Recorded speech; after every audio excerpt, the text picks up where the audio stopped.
Fala galera, sejam bem-vindos a mais um Descomplicando a Evidência. E hoje a gente vai falar sobre um tema muito polêmico. A gente vai falar sobre redução de gordura localizada através de exercícios localizados. Será que vale a pena eu fazer milhões de abdominais para ficar com o abdômen tanquinho? Será que vale a pena eu trabalhar mais o tríceps se o objetivo for, minimizar a gordura nessa região, a parte interna da coxa, enfim, lateral da barriga, flancos, bananinha do bumbum? E aí?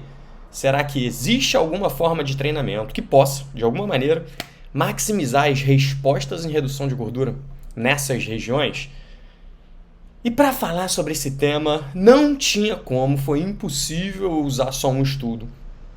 Ia ser até, assim, não ia ser legal porque existe um conjunto de coisas que a gente tem que abordar. E sobretudo hoje, vocês vão perceber que eu não quero terminar essa aula dizendo se existe ou não redução de gordura localizada através de exercício, mas o que eu quero terminar essa aula é falando para vocês qual é a minha conduta quando um cliente chega para mim, quando uma cliente, muitas vezes mulher, chega para mim e fala: Rafa, eu quero reduzir gordura nessa região. Será que eu deveria simplesmente ignorar isso? Ah, não, tudo bem, você tem que perder gordura no corpo inteiro. Ou será que a sensação dessa pessoa, o fato da gente dar uma atenção, o que eu posso fazer nesses casos, que não seja só chegar para ela e falar assim: não, olha só, não tem o que fazer, não existe redução de gordura localizada, nós não vamos fazer nada. Então eu quero terminar essa aula tentando mostrar para vocês como é que eu uso os dados que eu vou mostrar para vocês na prática para prescrever os treinos das minhas alunas e para fazer com que elas fiquem minimamente satisfeitas com as respostas que a gente tem ao final do processo. Então é sobre isso aqui. Não vai ser tão simples, eu não vou usar só um estudo, eu vou usar um conjunto de estudos para que eu possa mostrar para vocês, a abrangência da literatura nesse tema. É um tema realmente bastante complexo. Por que isso é complexo?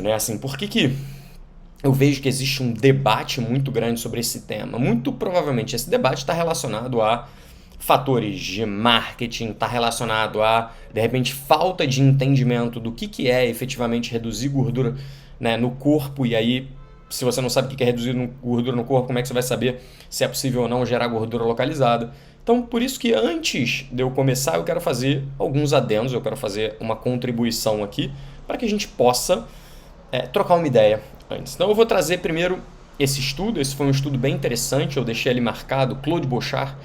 Claude Bouchard é um francês, ele tem milhões de estudos publicados sobre tudo que vocês podem imaginar no que diz respeito a emagrecimento, treino intervalado, treino contínuo, variações. Ele já fez estudos com gêmeos para ver se existia diferença em relação a treinamento, já deixou pessoas, entre aspas, presas,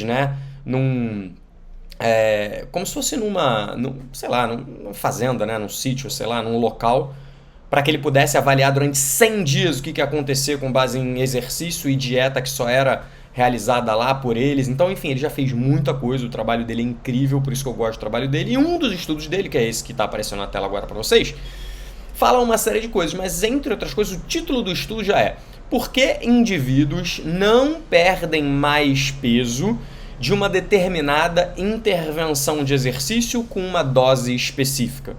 Uma análise baseada no balanço energético. E ao longo do estudo ele desenrola várias coisas, e alguns pontos que eu queria chamar a atenção desse estudo que impactam diretamente a minha prática são: exercício sozinho não é suficiente para uma pessoa perder peso de maneira significativamente relevante. Existem estudos com 10 semanas, 12 semanas, até 24 semanas, onde existe alguma perda de gordura. Em média você tem ali 2, 3, 4, dependendo da duração do estudo, do protocolo que foi empregado. Mas se você for considerar, por exemplo, um obeso, 2 quilos não é nada demais, 3 quilos não é nada demais para um cara que pesa 150. E muitas vezes os estudos com emagrecimento são com pessoas com obesidade. E a gente tem alguns estudos mostrando, por exemplo, que se o peso for normal, se a perda de peso é menor ainda. Então, enfim, eu acho importante, a gente abordou isso aqui no Descomplicando a Evidência, mas eu acho importante, teve vários estudos que trouxeram essa informação, mas eu acho sempre importante lembrar isso. O emagrecimento é multifatorial e controlar minimamente o que você ingere é importante. Então, sim, o déficit energético pode vir do exercício, ele pode vir da dieta, mas se eu não tiver um mínimo de controle, a tendência da maior parte das pessoas é acabar comendo um pouco mais do que deveria. Beleza. Questão é: muito difícil compensar através de exercícios um problema que você comete pela boca. Esse é o número 1.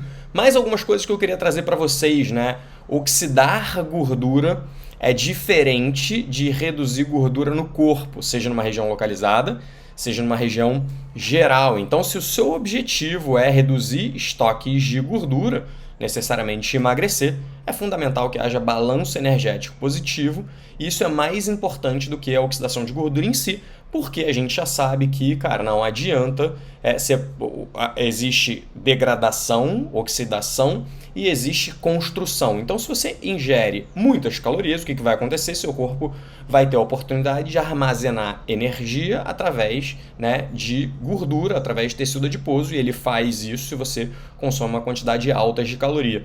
Então, o que a gente precisa ter em mente, beleza? É impossível emagrecer, é impossível reduzir gordura de qualquer região, inclusive de uma região específica, se você não estiver em déficit energético, beleza? Então, isso é fundamental a gente lembrar.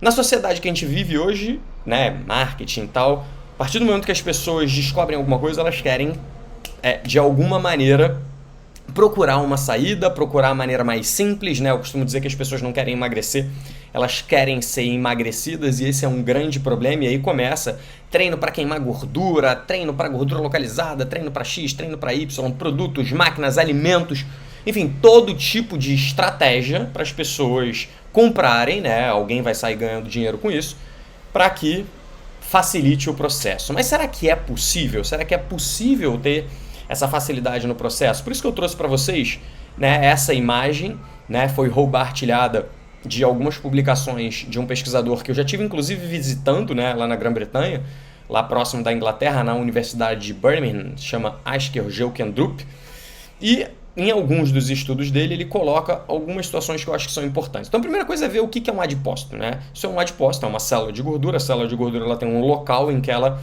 reserva gordura através de um composto chamado triglicerídeo. O que é um triglicerídeo? Triglicerídeo nada mais é do que uma molécula de glicerol ligada por 3 moléculas de ácido graxo.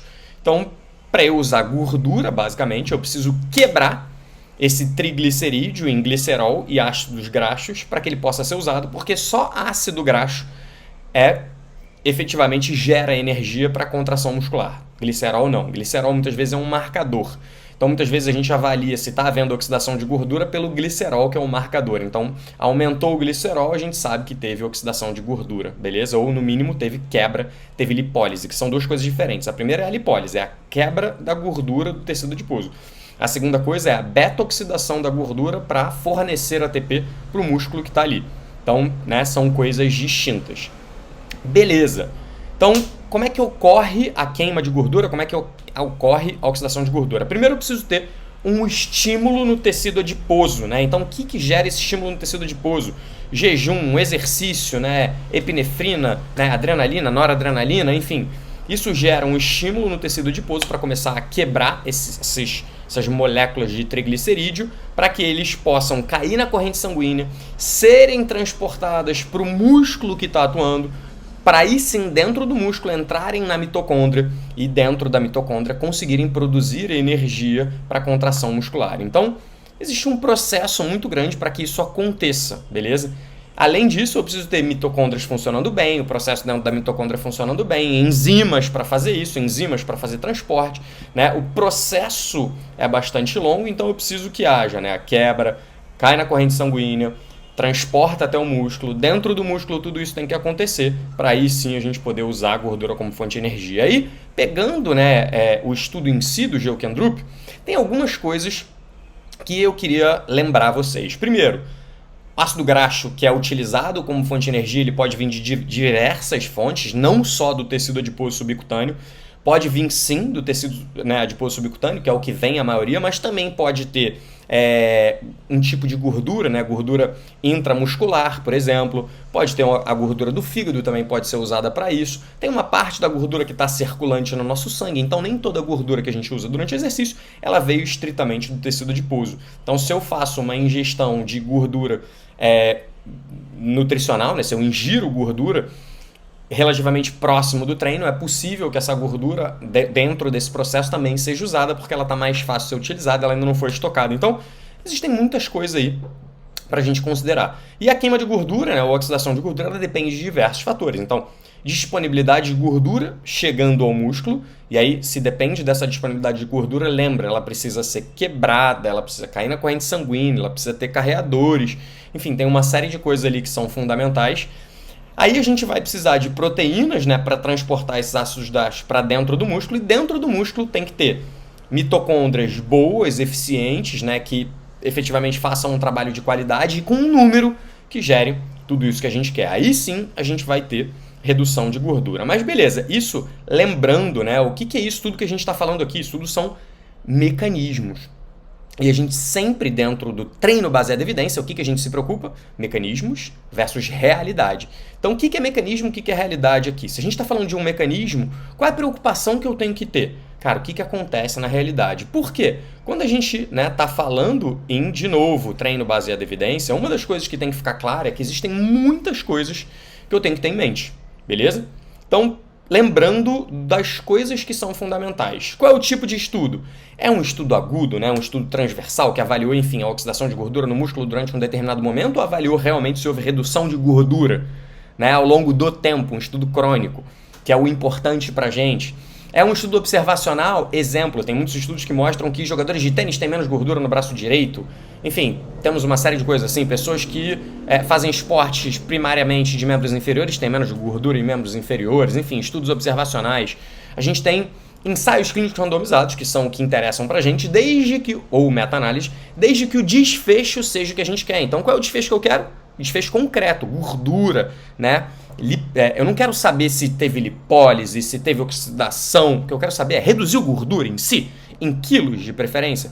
E por último, mas não menos importante, a fidelidade da medida. A gente tem vários estudos antigos, por exemplo, que utilizaram foto, que utilizaram circunferência, dobra cutânea, enfim, mas a gente sabe que para eu ter maior efetividade, maior fidelidade no processo, eu preciso ter uma medida melhor. Eu preciso ter DEX, eu preciso ter ultrassom, eu preciso ter ressonância magnética para avaliar efetivamente o que teve. Então, dentro do que a gente vai abordar aqui, eu já excluí todos esses estudos que não são interessantes pra gente. São muitos. Eu fiz uma revisão de literatura muito grande, a gente encontrou muita coisa. Então, eu peguei só o que interessa pra gente, beleza?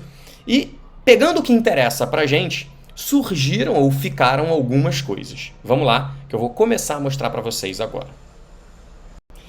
E eu vou começar falando sobre esse tema com um estudo, na verdade com 2 estudos, né, onde eu vou apresentar rapidamente eles, não vou me aprofundar, não vou fazer daquele jeito como normalmente a gente faz, olhando o estudo, lendo todo ele, porque eu quero falar sobre 5 estudos importantes, e os 2 primeiros são ensaios clínicos randomizados que avaliaram o que a gente quer. Um em abdômen, o outro em coxa. Então vamos lá. Vamos começar no estudo que avalia abdômen pra gente. Esse é um estudo que é muito comumente usado para falar sobre esse tema, é um estudo do Visput, né, publicado em 2011.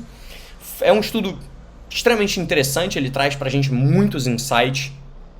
E eu quero começar mostrando alguns detalhes, beleza? Primeira coisa, o que ele fez? Ele pegou 24 sujeitos saudáveis, colocou para treinar durante 6 semanas, né? Na verdade, uma parte desses 24 era grupo controle, a outra parte fazia efetivamente o treinamento. Treinamento eram 7 exercícios abdominais, abdominal normal, abdominal oblíquo, enfim, variações de exercícios abdominais, realizados em 2 séries apenas, de 10 repetições cada um, 5 vezes na semana. Então, vamos lá. Cada dia de treino eram 100 repetições de abdominal, o que é interessante, mas olhando para esses dados, a impressão que eu tenho, não tem como dar certeza, mas a impressão que eu tenho é que era um protocolo com uma intensidade de esforço relativamente baixa, né? Então não tinha sobrecarga, era só abdominal normal, 10 abdominais normais. Mesmo para pessoas destreinadas, ainda mais jovens, talvez não seja tão desafiador assim, talvez não desafie tanto o músculo assim, mas também ao mesmo tempo eram 100 repetições, então era um número alto de repetições. Mas de qualquer forma, né, foi isso que eles fizeram. 5 vezes por semana, né, 5 exercícios realizados em 2 séries cada um, 10 repetições cada. O que eles mostraram? Né? De cara, eles mostraram que sim, esse protocolo de treinamento melhorou a quantidade de exercício, de repetições que eram feitas no teste. Então o protocolo, né, melhorou o desempenho, significa que de alguma maneira ele funcionou, porque diz respeito ao desempenho. Mas ele não gerou nenhuma mudança estatisticamente significativa na gordura da região abdominal. Então, a gordura da região abdominal, medida através do DEXA, né? Ele fez uma medida de DEXA um pouquinho diferente de uma ressonância ou alguma coisa assim, né? O que ele fez foi separar o corpo em determinadas áreas e ele sugeriu que a região androide era a região ali próxima do tronco, que englobava o abdômen, e obviamente não houve diferença estatística. Mas quando a gente vai olhar esses dados, eu sou chato com esses dados, o que a gente vê, né, é que sim, olha lá, eu coloquei até ali marcado pra gente, embora não tenha trazido o estudo inteiro, tem algumas coisas que eu trouxe. Embora, olha só, ele marcou ali, ó, android fat was... gordura androide foi a medida de gordura em volta da região abdominal e do tronco, beleza? O que ele mostrou? Aqui eu separei um pouquinho, né? Tirei ali os dados que não interessavam pra gente para focar no que eu quero focar. Então a gente tem pré e pós, e eu marquei em vermelho só o grupo controle, em azul só o grupo intervenção, que foi o grupo que fez exercício. Vamos começar pelo grupo vermelho. Cara, o grupo vermelho saiu, né, de um percentual de gordura na região androide de 43,1 e foi para 46,8, ou seja, houve um aumento. Beleza? Não foi estatisticamente significativo segundo o estudo, mas, cara, se você não fizer nada, o que esse estudo mostra é que você tem um ligeiro aumento de gordura dessa região. Já o grupo, já em azul, que foi o grupo que fez o exercício, ele tem ali que ele saiu de 43,5 para 42,3. Teve uma redução mínima, mas, cara, foi de, sei lá, 1,2%. Então, o que eu peguei esses dados e joguei num gráfico aqui pra gente? O que você tem? Cara, se você não fizer nada, você vai ter um ligeiro aumento. Se você fizer alguma coisa, aumentar não vai. Então, não que, de novo, não que eu possa dizer que, então você está usando os dados para falar que tal. Não tô tentando mostrar para vocês outras coisas. O que será que, de repente, teria acontecido se a intensidade do protocolo fosse mais alta, né? Se fossem exercícios, por exemplo, realizados até a falha. O que será que teria acontecido se... de repente o estudo tivesse mais tempo, eu não sei, né? Os dados que a gente tem hoje são esses.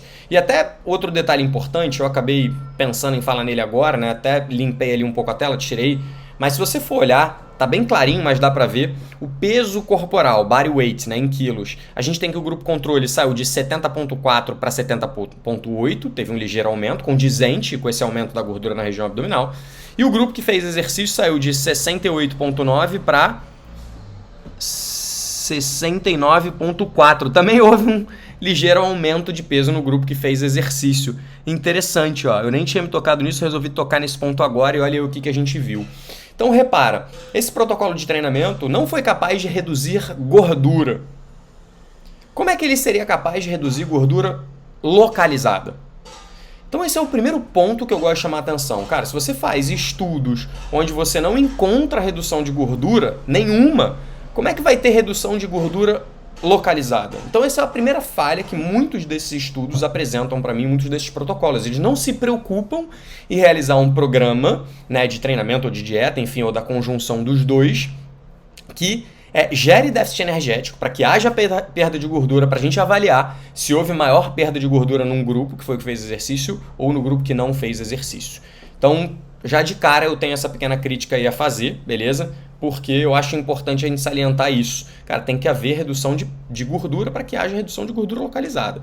Mas vamos para o nosso segundo estudo, também extremamente citado, né? O estudo do Ramírez Campelo. Muitas pessoas, quando vão falar de gordura localizada, usam esse estudo porque ele tem algumas questões interessantes. Então, como a gente falou, no estudo anterior, a gente tinha ali aproximadamente 500 repetições por semana realizadas, aproximadamente 100 por dia, realizados praticamente todos os dias da semana.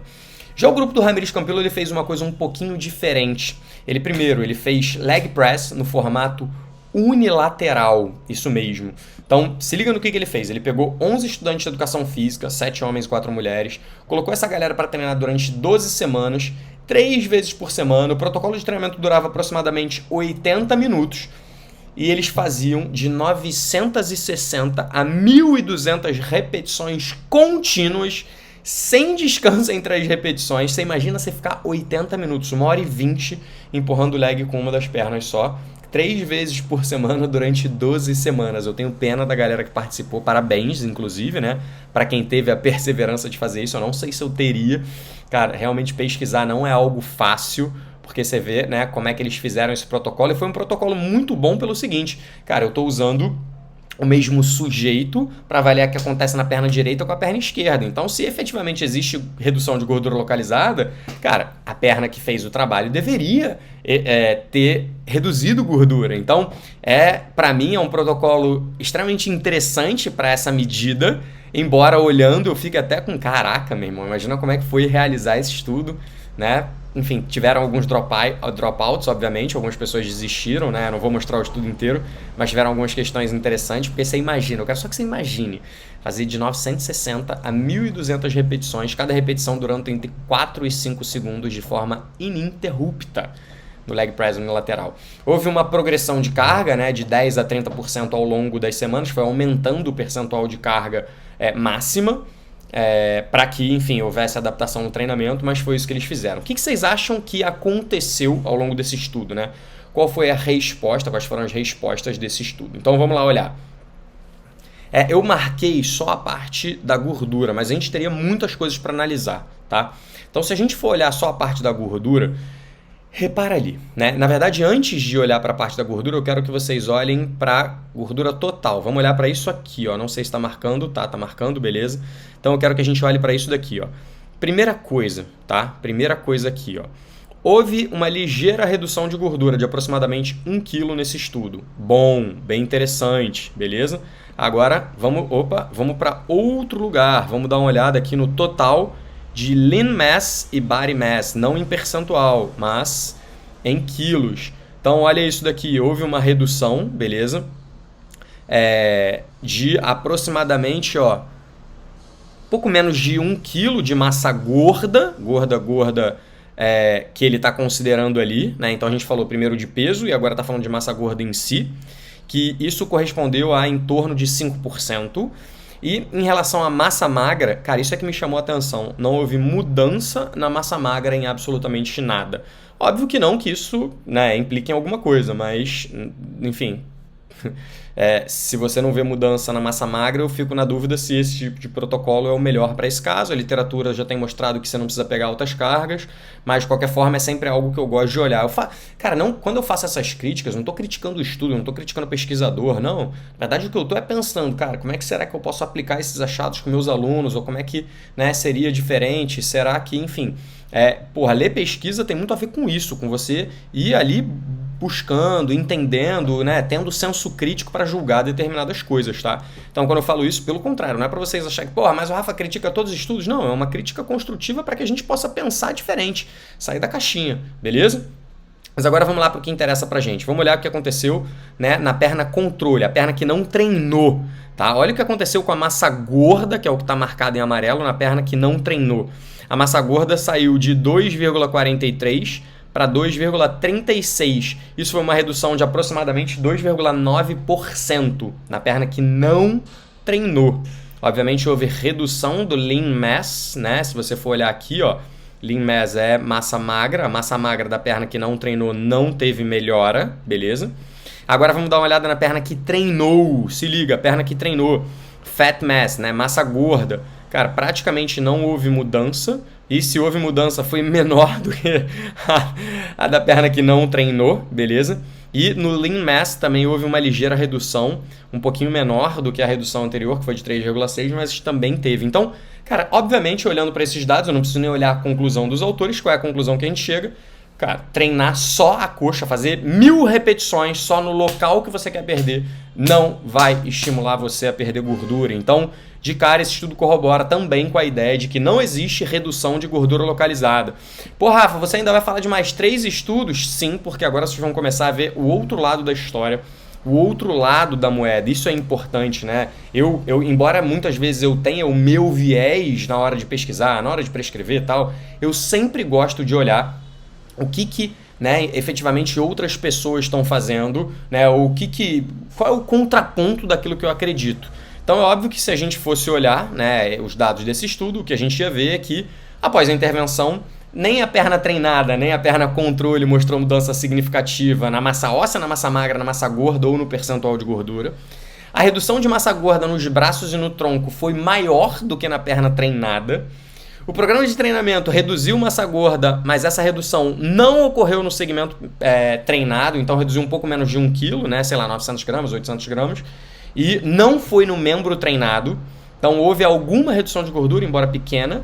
O membro treinado não foi afetado por isso. Então os resultados mostram que ao treinar o grupo muscular, mudanças na massa gorda desse grupo não são necessariamente acontecem. Então você não pode dizer que isso acontece.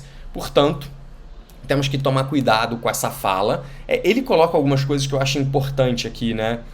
Que ele coloca o seguinte, lá na hora das aplicações práticas, né, das limitações do estudo, ele coloca que estudos futuros podem complementar um programa de treinamento de resistência, que foi o que ele fez, ele chama de endurance mesmo, com treinamento de alta intensidade ou tentar incluir só sujeitos do sexo masculino para perceber se massa magra poderia impactar nesses resultados. Então eles sempre colocam essas coisas, mas a conclusão principal dele é que esse estudo reforça a ideia de que o treinamento localizado não necessariamente resulta em perda de gordura na área treinada. Então a gente precisa considerar isso na hora da nossa prescrição. Então temos aí 2 estudos clássicos, sim, que mostram que realmente não existe gordura localizada, perda de gordura localizada. E aí em 2021, um grupo de pesquisadores publicou esse estudo aqui, né? Ele nem está no PubMed, por isso que eu não consegui trazer a informação do PubMed para vocês, mas publicou esse estudo com uma proposta para testar a hipótese de redução de gordura localizada e depois vindo com uma revisão sistemática. A proposta deles era, cara, enfim, tem muita coisa no mercado que pode confundir a gente na hora de fazer a resposta para essa pergunta, né? Será que existe perda de gordura localizada? Dentre elas, diversos tipos de protocolo, pessoas, questões hormonais, são muitos fatores intervenientes e ele chega à conclusão de que, cara, se você quer efetivamente avaliar se exercício localizado vai reduzir a gordura localizada, o que a gente tem que fazer é pesquisar o treino de um membro e avaliar o que aconteceu nos dois. Se eu treinar só um membro e avaliar o que aconteceu nos dois, efetivamente eu vou saber se houve redução de gordura localizada ou não.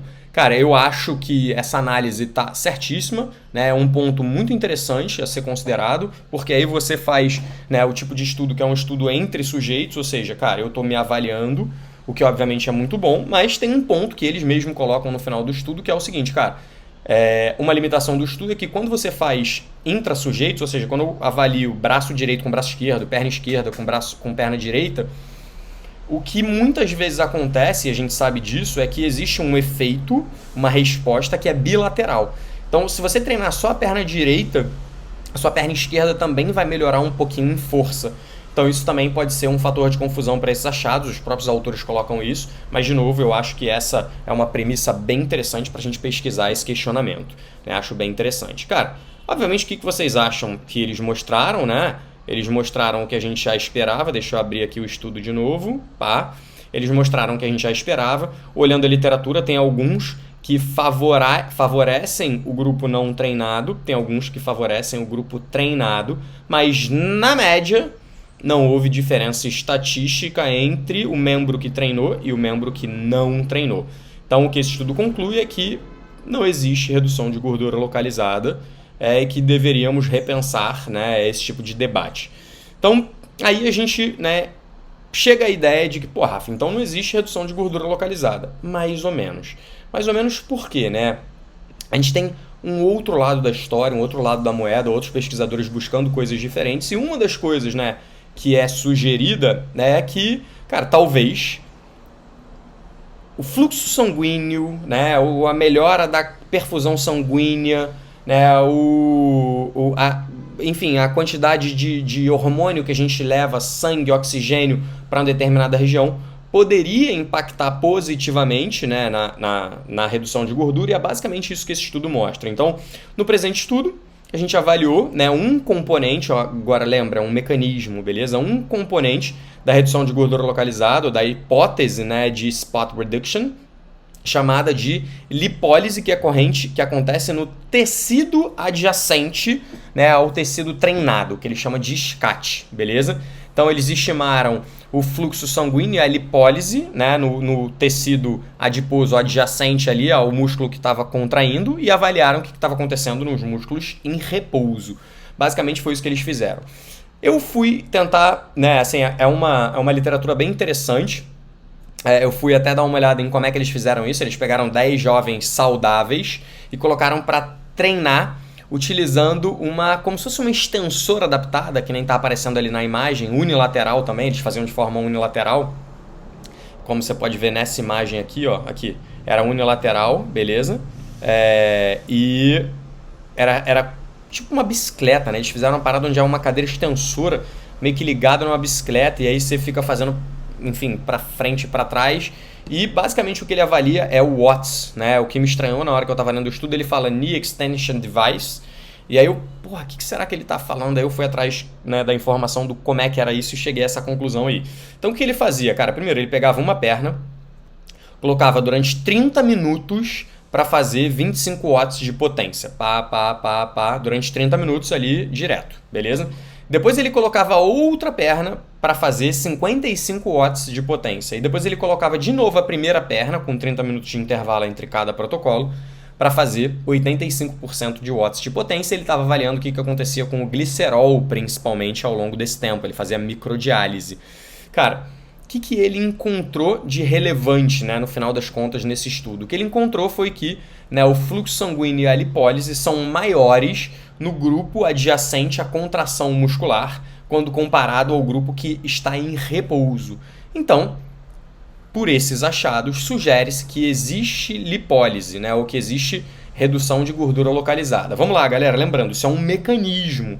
Então, isso não é o que acontece na realidade. Isso é um estudo agudo que avalia um mecanismo, ou seja, tudo cagado, né? Mas ele levanta hipóteses. E ao levantar hipóteses, alguns pesquisadores vão atrás de informações para tentar entender efetivamente se isso funciona ou não.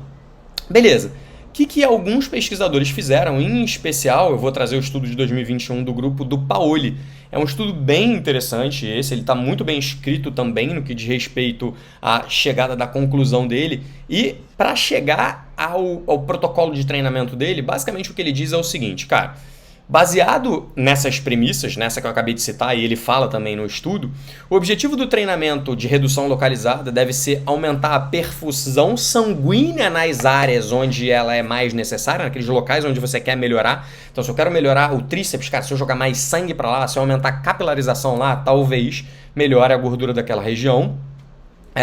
Só que, sequencialmente, eu preciso ajudar de alguma forma a levar hormônios lipolíticos para lá e tal. Então eu faço um treino de força e finalizo, por exemplo, com um treino aeróbico. Foi basicamente isso que eles fizeram, né? O protocolo de redução localizada deles empregou basicamente a ideia de fazer um treinamento em circuito que envolvia abdômen, tríceps e aeróbico em sequência, e depois eles faziam um treino de força final. Esse é um estudo que eu até quero abrir para vocês, né? Então, esse é um que eu acho que vale muito a pena eu abrir para vocês, o estudo como um todo. Ele é bem interessante, aí, enfim, nesse caso eu acho que vai ser legal também. Vamos lá, deixa eu abrir aqui. Então, esse daqui é o estudo, né, do Paoli e da Tatiana Moro. Cara, a Tatiana Moro junto com o Grant Island tem publicado muita coisa de jejum também, são os estudos dele que eu vou ler sobre, que eu vou falar com vocês sobre jejum quando chegar um momento. Mas, enfim, ele vem falando na introdução várias coisas interessantes, assim, sabe, mostra muita coisa, faz um apanhado do que aconteceu ao longo do tempo, né, nos anos 50, vários estudos observacionais, em ginástica, basquete, corrida e tal, De lá para cá, enfim, de alguma maneira se acreditou, mais recentemente aí, ele vem falando tudo isso, depois a gente vem para o que interessa pra gente. Então ele fez uma análise de bioimpedância, uma análise com dobras cutâneas, mas ele também fez ultrassom, beleza? Então isso aqui é legal, ele fez as duas coisas e isso pra gente é bem importante. Então o que ele fez? 18 voluntários, 9 homens e 9 mulheres, entre 20 e 46 anos, né? A média ficou ali entre 18 e 50. 4 sujeitos, 2 de cada grupo foram excluídos, isso sempre acontece, vocês já sabem, tá aqui a característica deles. Então, para as dobras cutâneas eles usaram 4 pontos, para ressonância eles usaram 8 pontos. Ele descreve bem tudo isso aqui, tá? Descreve bem, enfim, o que foi e tal, como é que foi feito, 8 semanas de treinamento, 3 vezes por semana também. Aqui, ó. O protocolo foi um pouquinho diferente do tradicional. Deixa eu botar logo o protocolo, que eu acho que vai ser melhor para vocês entenderem. Tá aqui o protocolo, ó. Vamos lá. Repara no protocolo de treinamento. O protocolo SR é o Spot Reduction. O que ele partiu do princípio é que, cara, Se eu fizer 5 minutos de esteira, 20 abdominais, 15 tríceps, 5 minutos de bike, 20 abdominais, 15 tríceps, 5 minutos de outro, step, abdominal, tríceps, esteira de novo, abdominal, tríceps, bike, etc. Então o que ele fez? Ele fez um circuitinho no início, beleza? E depois terminou fazendo o treino de força tradicional. Já o grupo tradicional fez primeiro o aeróbico e depois o treino de força. Se fosse eu, né, eu acho que eu já citei para vocês isso, eu tinha a crença, quando eu fiz a minha pesquisa de mestrado, que se eu treinasse força antes do aeróbico, eu ia, né, acabar com os estoques de glicogênio e isso ia favorecer a perda de gordura, porque eu já tinha matado os estoques de glicogênio e ia forçar o corpo a usar mais gordura como fonte de energia. Meus dados mostraram que não é assim, que eu preciso, que é o balanço energético que manda. Então, enfim, acho que eu já citei isso para vocês em TBEs antigos, mas só para lembrar que esse também foi o meu tema de mestrado, essa para mim é algo que eu gosto de trabalhar e de olhar, enfim. Cara, o que ele mostrou, né? Os resultados. A massa como um todo, né? O peso corporal reduziu de forma estatisticamente significativa, então saiu de 69,2 para 67,7, então foi aproximadamente 1,5, né? Sei lá, mais ou menos 1,5. Mas o grupo treino de força não houve alteração significativa. Se você for olhar, foi 1, mas ele não considerou estatisticamente significativo. Então o grupo que treinou nesse circuitão inicial perdeu 1,5, o outro perdeu 1, mas um deles foi estatisticamente significativo, o outro não. A perda de gordura foi relativamente pequena. A outra coisa que eu quero mostrar é como é que foi a massa magra. Vamos dar uma olhada aqui na massa magra daqui a pouco. Então, ó, aqui outro ponto importante, ó, skin fold, né? Então, quando eles avaliaram a dobra cutânea, suprailíaca e subescapular, então, abaixo aqui, suprailíaca, né? Aqui, ó, na região abdominal, aqui em cima da espinha ilíaca, né? E subescapular, aqui abaixo do ombro aqui, né? A região ali, enfim, do tronco, reduziram de maneira significativa nesses grupos. Lembrando que não houve, por exemplo, treinamento para o dorsal, houve treinamento para abdômen e para tríceps, mas foi isso que reduziu na skin fold. O que reduziu no ultrassom? Ó, abdômen superior, eretores da espinha, então reduziu até de coluna, e coxa. Isso foi interessante, assim, né? Reparem nesses dados, beleza? Reparem nesses dados. Houve uma redução da gordura significativa no grupo que treinou SR, mas não houve redução significativa no grupo que treinou normal. E isso pra gente é importante, mesma coisa aqui, né? Houve redução significativa em alguns, mas só do grupo que treinou com o circuitinho. Mas, por exemplo, se você for olhar, nenhum deles mostrou redução no tríceps. Nem a dobra cutânea e nem ressonância mostrou redução no tríceps de maneira estatisticamente significativa, nem, né, no abdômen inferior. Qual é a conclusão que eles chegam? Beleza? Aqui, ó, o que eu queria mostrar isso aqui, ó, acabei de lembrar. Isso aqui, ó, fat mass, fat free mass, tá aqui. Isso aqui é por DEXA, né? Por DEXA não, por bioimpedância. Então vamos tomar cuidado com esses dados, né? Mas pela bioimpedância, o grupo que fez spot reduction teve uma redução da massa livre de gordura, assim como o grupo que treinou fazendo força também teve uma ligeira redução. Cara, olha que coisa louca, né, cara? Eles tiveram uma redução. Houve uma ligeira redução de gordura no grupo SR e uma ligeira redução de gordura também no grupo que treinou força, mas, cara, uma pequena redução também de massa magra, o que coloca em xeque, de repente, o protocolo utilizado, de novo, né, ou as respostas desse treinamento. Por que eu estou mostrando isso para vocês também? Até para vocês terem noção de quais são os resultados normais que acontecem no estudo, né? Porque tem gente que fica aí pregando, ganhei 10 quilos de massa magra em 1 ano. Porra, meu irmão, isso certamente está fora da realidade. Ganhei 5 quilos de massa magra em 3 meses. Vocês estão vendo que isso está um pouco fora da realidade. Enfim, ele tem uma grande discussão aqui muito legal, né? Mas basicamente o que ele coloca é que eles observaram uma redução na suprailíaca e na abdominal, mas, cara, isso estava de acordo com várias coisas, mas depois eles falam do lance do tríceps em algum lugar. No fundo, eles chegam à seguinte conclusão, ó. A redução de gordura, beleza, conduzida num circuito misto de tríceps, abdômen e endurance, parece ser eficiente na redução de tecido adiposo subcutâneo da região abdominal, mas não eficiente no tríceps. Eu acho interessante isso, né? Eu acho legal, porque assim, eu não sei o que ele quer dizer com isso. Se ele quer dizer que, então funciona para uma região, mas não funciona para outra, ou se ele quer dizer que funciona mesmo não tendo funcionado no tríceps. Então, repare, mesmo os estudos que trazem uma possibilidade de haver redução de gordura localizada, eles têm que ser vistos com uma certa cautela, beleza? Mesmo esses estudos. Agora, para a gente finalizar, a gente vai para o nosso último estudo. Eu sei que essa aula está ficando longa, mas eu precisava mostrar para vocês muita coisa, para vocês não acharem que eu estou sendo... que eu estou trazendo o meu viés pessoal. Eu não queria que vocês tivessem essa impressão, beleza? Eu queria que fosse um pouquinho diferente, mas agora vou voltar aqui para nossa apresentação, porque eu acho que eu consegui colocar todos os dados importantes na apresentação para a gente. Então vamos lá para a apresentação. Esse foi o estudo, beleza? Esse foi o estudo. Vou até mudar minha carinha de lado aqui, porque eu acho que agora eu não vou mais precisar. Então vou jogar minha carinha para cá. Pronto. Botar em cima do café. E aí a gente vai continuar conversando. Então esse foi o estudo. Um estudo publicado em 2017 por também um grupo italiano. Cara, e o que eles fizeram? Eles fizeram uma parada que eu achei muito interessante, né? O protocolo de treinamento deles.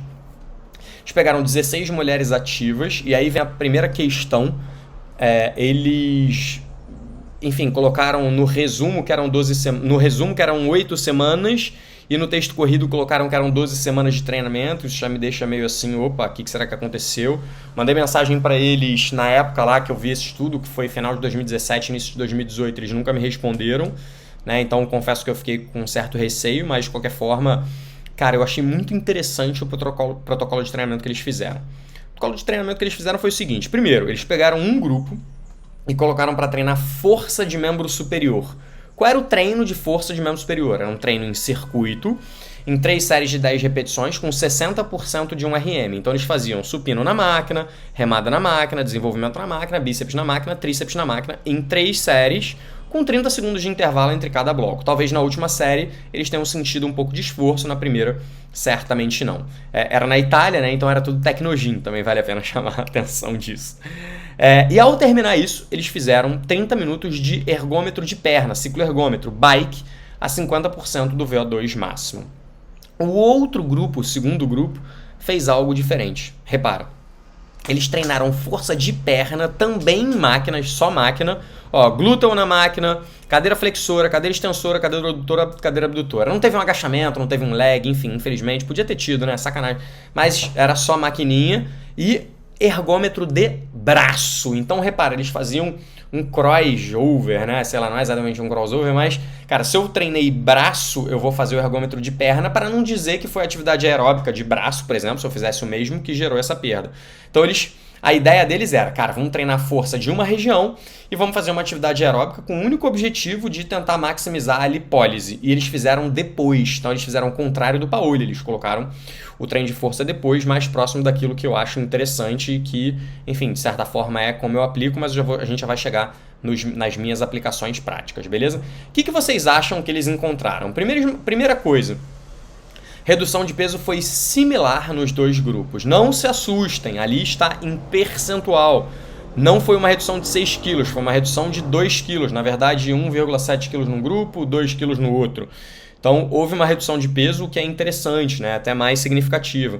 Agora, repara o grupo que treinou perna. O grupo que treinou perna teve uma redução bem maior em relação a percentuais, óbvio, de gordura na perna, em membro inferior. E o grupo que treinou braço teve uma redução bem maior em braço. E aí esse estudo certamente é um dos que mais levanta a possibilidade, de que talvez treinar a região que eu quero não seja lá tão ruim assim que nem as pessoas falam. Ah, não precisa treinar, não. A gordura geral é perdida de forma geral. E eu concordo. A gente já viu aqui fisiologia, né, dessa questão e tal. Só que, cara, o grande problema não é só, é isso e pronto. Não, o que você vai fazer com a tua cliente que chega pra você e fala assim, cara, eu quero reduzir gordura de uma determinada região. Quero reduzir gordura do meu tríceps, eu quero reduzir gordura do meu bumbum, da minha bananinha do bumbum, da região interna de coxa. Cara, como é que eu faço? Porra, será que vale a pena eu ficar na região interna de coxa? Vale a pena eu ficar fazendo um monte de adutora? A gente já viu que fazer milhões de repetições, não. Mas será que não fazer também é a solução? E aí, o que eu quero trazer para vocês, né? Assim, qual é o grande lance dessa aula aqui? Cara, o que você faria com a sua cliente? Será que simplesmente falar para ela assim, não faz nada, a gente vai treinar normal e essa gordura vai reduzir igual? Ou será que, cara, vale a pena no mínimo você tentar treinar aquela região com volume e intensidade adequada? Não fazer milhões de repetições, mas volume e intensidade adequada, maximizando o trabalho daquela região. Será que não seria bom, pelo que a gente acabou de ver? Cara, mal não vai fazer. Na verdade, você tem que tomar cuidado com uma coisa. E aí vale a pena a gente lembrar também. Então, vamos lá que agora é hora de eu falar um pouco da minha conduta, é hora de eu chegar à resposta principal que vocês querem. Rafa, mas o que você faz com essa cliente, pelo amor de Deus? Cara, o que eu faço com essa cliente? Primeiro eu explico para ela um pouco, de maneira bem mais simples, não, obviamente, né, quase uma hora aqui de aula, mas primeiro eu explico para ela de maneira simples que gordura se sai com déficit energético. Então, primeiro ponto, déficit energético. Segundo, a gente vai tentar trabalhar um pouco mais essa região. É como se eu fosse colocar essa região como se fosse uma região que eu quero dar ênfase. Isso não significa treinar igual um maluco ou treinar todos os dias, não. Eu vou dar ênfase nessa região de alguma maneira, né? Vou trabalhar um pouco mais ela para tentar maximizar, de repente, o fluxo sanguíneo, aumentar a perfusão sanguínea, aumentar a capilaridade daquela região para talvez, quem sabe, melhorar. Mas eu não garanto. Enquanto isso, a gente vai avaliando. Eu não tenho uma ressonância magnética para avaliar minha cliente em todos os treinos, então eu vou fazer o que eu tenho. O que eu tenho? Dobra cutânea, perimetria. É perfeito? Não. Mas, cara, se eu conseguir conectar dobra cutânea com perimetria, minha aluna quer perder, por exemplo, o braço. Cara, se eu conseguir fazer o braço dela diminuir, muito provavelmente ela vai ficar feliz. Se eu conseguir fazer a coxa dela diminuir, muito provavelmente ela vai ficar feliz. Se eu conseguir diminuir o quadril dela, porque ela acha que ela tem muito colote, talvez ela fique feliz. E a gente tem um outro problema, né? Porque eu vou treinar glúteo. E se o glúteo desenvolver, né? Eu reduzi o culote, mas o glúteo desenvolveu, a perimetria ficou a mesma. E, obviamente, eu não tenho uma dobra cutânea no culote. Então, é óbvio que existem alguns poréns nisso que eu tô falando. Outro porém, cara, minha aluna quer perder gordura do tríceps, do braço, muito comum, músculo do tchau. Aí tu vai e mata esse aluno de fazer tríceps. Cara, e se por acaso esse cliente não tá em dieta, você tá matando o tríceps dele, você tá aumentando o volume do músculo, mas a capa de gordura continua igual. O que vai acontecer com a blusa dela? Vai ficar mais apertada, né? Ou seja, não vai gerar o resultado que essa cliente quer. Então a gente tem que tomar um pouco de cuidado, inclusive, com essa conduta. Então o que eu faço? Cara, avalio e reavalio, vou monitorando de tempos em tempos, mas explico o processo de maneira simples e direta e digo que a gente vai fazer uma tentativa. Não que, cara, vai dar certo ou que não vai dar certo. Por quê? De novo, eu não posso dizer, com base no que a gente tem de estudo hoje, que existe redução de gordura localizada. Eu não posso dizer isso. Mas eu também não posso dizer para minha cliente que não esquece isso, cara, vamos treinar normal e foda-se. Não. Eu preciso entender também que lidar com pessoas reais, eu preciso, de alguma maneira, gerenciar expectativas. Então eu preciso, cara, a gente vai tentar fazer isso, vamos avaliar, vamos ver o que vai acontecer. Eu não posso te prometer, mas é uma tentativa. E aí assim a gente vai, né, avaliando e reavaliando para saber se o que a gente está fazendo está dando o resultado esperado ou não. E sim, né, quando a pessoa reclamar, eu posso mostrar, a gente conseguiu diminuir essa perimetria, então muito provavelmente houve. De novo, eu já não estou mais me preocupando se eu estou fazendo um protocolo que, cara, gerou redução de gordura localizada. Eu estou tentando mostrar para minha aluna que eu me preocupo com ela e com o que ela falou e com os anseios dela e tal, entendeu? Então, essa é a maneira de lidar com pessoas reais. Não é só eu tô sentado aqui na frente do meu computador, não existe perda de gordura localizada, então você não pode fazer. Cara, quando a gente lida com pessoas reais, a gente tem que entender que a gente está gerenciando expectativa o tempo inteiro. E gerenciar a expectativa, entre outras coisas, é falar, olha, realmente as evidências não são fortes para redução de gordura localizada. Eu vou fazer um trabalho, de alguma forma, para a gente, né, melhorar essa região, tentar aumentar a vascularização dessa região e tal, mas não tenho como garantir que vai reduzir. Mas enquanto isso, a gente vai estar sempre aqui, trabalhando perimetria, e se você fechar a boca, as chances são maiores. Então, vamos vendo o que está acontecendo. Essa tem sido a minha conduta em qualquer área. Adutores, glúteo, culote, tríceps e tal. Sempre tomando cuidado, como eu falei. Dependendo da região, se você faz um trabalho muito grande e a sua aluna não está de dieta, ela vai ganhar massa magra, não vai perder massa gorda, ela vai ficar triste. Então, tomem cuidado com isso. E por último, né, a gente já falou isso no nosso...